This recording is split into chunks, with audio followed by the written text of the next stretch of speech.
Welcome to the TRT and Hormone Optimization YouTube channel. And for the first time with us is Dr. Farzam. It's difficult to pronounce your first name, I guess. Yeah. Yeah, I go by Cash, so yeah, Dr. Cash, some people call me. All right. So maybe let's start by introducing yourself. Yeah, so I'm a physician based in Canada. I'm about 1 hour west of Toronto. I grew up in Canada. I do emergency medicine full time. I also do TRT and weight loss medicine and hair loss medicine. Um, in Out here in Kitchener, Ontario, just outside of Toronto. And I've been focused practice in men's health for a while now, and I also do e-consultations for other physicians in Canada as well. Awesome. All right. And today we're talking about male pattern baldness or maybe baldness in general and on TRT. Yeah, so I think my approach to hair loss and what I teach to others as well is that the first step is making sure the diagnosis is correct. So for some people, they might start losing hair, and the automatic assumption might be that it's definitely male pattern baldness. And I think the my first step is make sure the diagnosis is correct. You can have hair loss from fungal infections. You can have hair loss from autoimmune illness. I mean, a patient could have lupus, could have alopecia areata. I mean, there's all kinds of different presentations, different systemic illnesses where hair loss could be a symptom. It doesn't mean it's only male pattern baldness. So and I tell that to patients as well when they first come in, it's make sure the diagnosis is correct first. So once we've concluded the diagnosis is male pattern baldness, I think the next step afterwards is, well, at least what I tell people is, well, it's a personal choice on what you want to do. If they have male pattern baldness, well, you want to decide. You want to, does it matter for you? Does it not matter? I mean, that's kind of what it comes down to. If it doesn't matter, great, no problem at all. I mean, it's a personal choice. If it does matter, then I think, I guess, from our standpoint, when you're sitting on the opposite end of the patient, then we can present some options. And so I think first step is always making sure patient understands why it's happening. And especially for our patients who are on TRT, it's a common question they ask is about hair loss and whether it gets worse, whether it can cause hair loss. And I think I like to take a step back and tell patients, hey, listen, um, a lot of people, or as I should say, most men have some level of predisposition to hair loss. As you get older, hair will thin, hair will fall out. That's a natural, you know, timeline of events in life. And so what I usually will tell them is, once someone hits puberty, once they make testosterone, once that process of testosterone conversion and DHT happens, um, some people are predisposed to male pattern baldness. Their hair can thin, their hair can fall out. Now, the reason why that happens, I mean, so the hair follicles um, can have essentially multiple levels of predisposition to, I don't want to use the term toxicity, but really, I mean, the DHT, the dihydrotestosterone, can be damaging to hair follicles, at different extents, depending on the patient's um, genetic predisposition. What's happening is you have testosterone, it converts to dihydrotestosterone through the enzyme 5-alpha reductase, predominantly 5-alpha reductase 2. And that DHT then can bind to various tissues in the body. Obviously the prostate being one of the prominent ones that we know about, but certainly it binds to the hair follicles, and a lot of that process happens as as an endocrine process. And when that DHT binds there, it basically will cause shortening of the anagen phase. It'll lead to hair thinning, miniaturization. The hair over time, over these repeat cycles, the hair falls out. And it's a bit of a spectrum because a lot of men will have very small levels of susceptibility. A lot of men will have very major levels of susceptibility to that DHT. And as this process happens, uh, for someone who introduces more testosterone in the body with testosterone replacement therapy, you're getting a little bit of upregulation in that DHT process just because you're feeding some more substrate into that process. And so What's very important to know is that when someone takes TRT, you're not causing the hair loss. If someone has pre-existing predisposition to hair loss, then that process can get a little bit accelerated. So that's the key thing that I like to really point out, because you want to make sure a patient comes in, they take TRT, they're not thinking, well, now I'm going to lose all my hair. I mean, we have to make sure we are very clear on that. And I think more and more patients seem to understand that nowadays. But you're accelerating a process that's already going to be happening to begin with. And it is a major spectrum too, because a lot of men will have very limited amounts of hair loss. So some men will have very significant amounts of hair loss at age 19, 20. Some guys, when they're like 58, they might start noticing more and more thinning. And so it's a wide spectrum, and a lot of that has to do with the differences in the 5-alpha reductase, a lot of the different genes that affect the prostaglandins and localized inflammation in the scalp. There's multiple things that play a role. And then I think when we get into the treatment options, because I think that's where you start to get into some controversy on certain medications. So for me, I like to list out all the different options that are available. So, I mean, topical minoxidil is one of the most mainstays of treatments. Here in Canada, United States, it's just over the counter. You can just go pick it up from your pharmacy, apply it. I'm not sure if that's the case in Europe, but if it's over the counter. But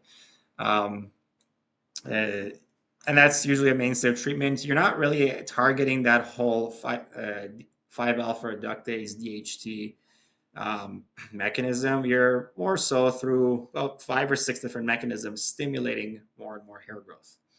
And so topical minoxidil actually becomes a bit of a treatment option for other types of hair loss as well, like telogen effluvium and other kinds of hair loss, rather than just solely for male pattern baldness. I mean, women can also routinely use it.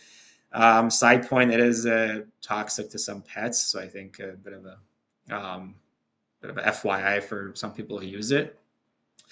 Then on the same minoxidil side, it doesn't work that well for some people. And one reason we run into that is some men have, or I shouldn't say some men, some humans in general have a deficiency in the enzyme SALT1A1. And so minoxidil as a drug, when it's applied, it's actually a prodrug. It has to convert to the active form through the enzyme SALT1A1, sulfuryltransferase. And so some people have a deficiency in that enzyme. And so what we can do is we can apply a medication like adapalene to the scalp as an adjunct with the minoxidil to help upregulate that conversion of the minoxidil to its active form.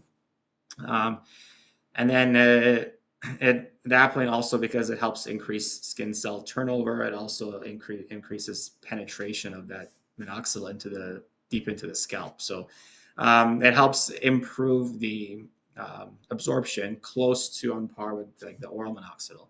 And then oral minoxidil, another option too, old blood pressure medication. A lot of the people here, some people, dermatologists still will prescribe for hair loss. I will occasionally prescribe it for some patients, depending on what options are available.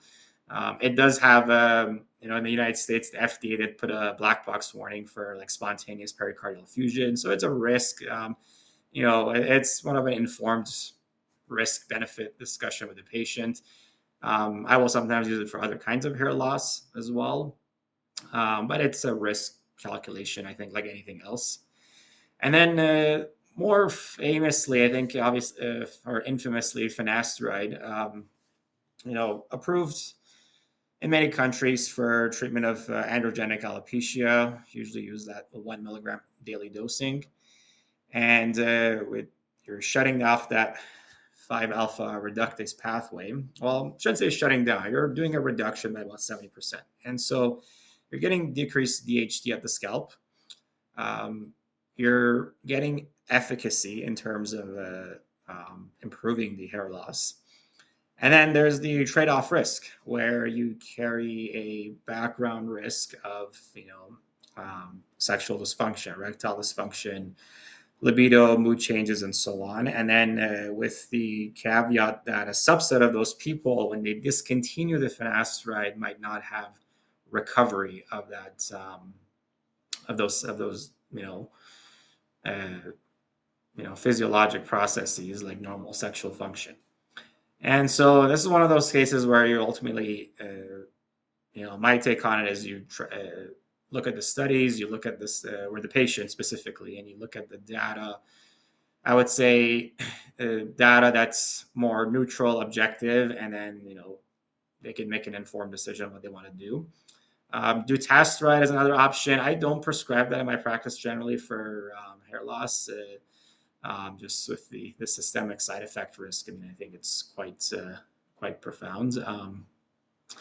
And then topical finasteride and dutasteride are options. And the topical finasteride should ideally have about, I would say, pretty minimal. Again, this is one of those compounding pharmacy things where it's like, you don't know for sure like how reliable it is, and went from one pharmacy to the next, to the other guy in the other town, there's going to be variability. And so but if you're getting a good product, I mean, it should be the absorption should be adequate, the systemic absorption should be minimal. That's, I guess you could say, theoretically speaking, that's how it should be. A little bit pricier, but it's an option on our list of options. Topical dutasteride, theoretically, again, this is just more considered more academic, but theoretically it's an option. But the molecule size is quite big, and so I've been, I guess, a little skeptical on how it's getting into the scalp. But I do recall seeing one piece of data that showed there was absorption, but again, I would say a little more academic, perhaps. Dutasteride mesotherapy. So the rationale being you're injecting dutasteride about 3 to 4 millimeters into the scalp, and you're getting very localized absorption with minimal systemic absorption. And the rationale on why dutasteride is used is the long half-life, essentially. And so you're able to do periodic injections every couple months and lower that localized DHT without getting systemic absorption of DHT. And I think when you move past, I mean, you have your DHT blockade medications, you have your Minoxidil blockade medications, then you start moving into some other class of cosmetic treatments, essentially PRP, PRF, red light therapy, and so on. So that's kind of under the cosmetic umbrella. Of course, you have your hair transplant option. People who get hair transplant will still need some maintenance therapy afterwards. I think some people who pursue hair transplant don't always know that, but often need some maintenance therapy after. And so I think for the patient who starts on TRT, I think it's really just they need to know if you have a predisposition, that's a big if, then there could be an acceleration of that process on TRT. And then it's really just that they're aware of it. Doesn't mean that we tell them, hey, you need to care about this. It's just personal choice. If they care about it, they need to know that it can accelerate that process. Doesn't actually mean that'll happen. I mean, I do have some patients who have a little bit of background androgenic alopecia who go on TRT, and they don't generally get much worsening of their hair loss. And then from there, it's really just monitoring. I mean, if someone wants to intervene on it, then we can intervene with them. If they don't want to intervene, then we don't need to. And then beyond that, it just remains a personal choice. And then I get questions about supplements. I tell them, well, supplements probably, if you're taking something like biotin or something, it's not gonna, you're not gonna go from major thinning to like complete reversal of that. There's other things like ketoconazole shampoo and localized anti-DHT effects. Maybe it works as an adjunct, a little add-on. I'm not sure. It's not going to completely reverse the process. And then obviously making sure their diet, lifestyle, everything's optimized, stressors, and so on. I do see patients with mixed telogen effluvium and androgenic alopecia. It's like, well, they're very stressed and they're losing hair from that, and simultaneously they're also thinning. So got to make sure we don't mix those two things up. What do you think about combining minoxidil or topical finasteride with microneedling at home? Yeah, I think definitely the combination therapy, I think, can work. I mean, mechanistically can work quite well. Mm-hmm. We actually have a lot of products here that are automatically like combined therapy, topical combined agents. They can apply them twice a day. Because a lot of the patients, you'll tell them like apply this twice a day, apply this twice a day, but then you get to the reality of it, it's like the person has a greasy scalp basically 24 hours a day. So I think combined therapy, I think can work quite well with minoxidil and the topical finasteride. You avoid systemic absorption risk with the finasteride as well. Microneedling, I think, has, especially when combined with other agents like that, I think has some reasonably good evidence behind its efficacy. So I think it's a pretty good option. Okay. Yeah, that's clear.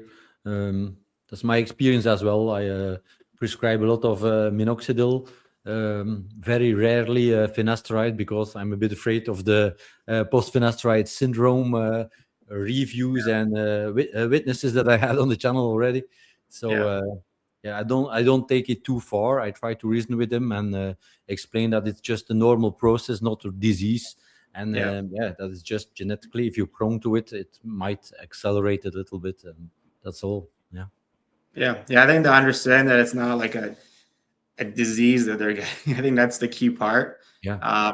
Genetic predisposition, it's not a cause either, because I think some people get afraid that like, oh, well, I took TRT and that's why like this is going to happen. It's the same thing with heart disease and the prostate and everything, right? It's in that whole same umbrella of like, listen, like these are not the causes. TRT is not the cause of these things. And so if you have genetic predisposition, then you have genetic predisposition, right? And then obviously making sure it's not a completely different diagnosis either. Where, personally, I lost my hair way before TRT. My grandfather lost his hair without TRT whatsoever.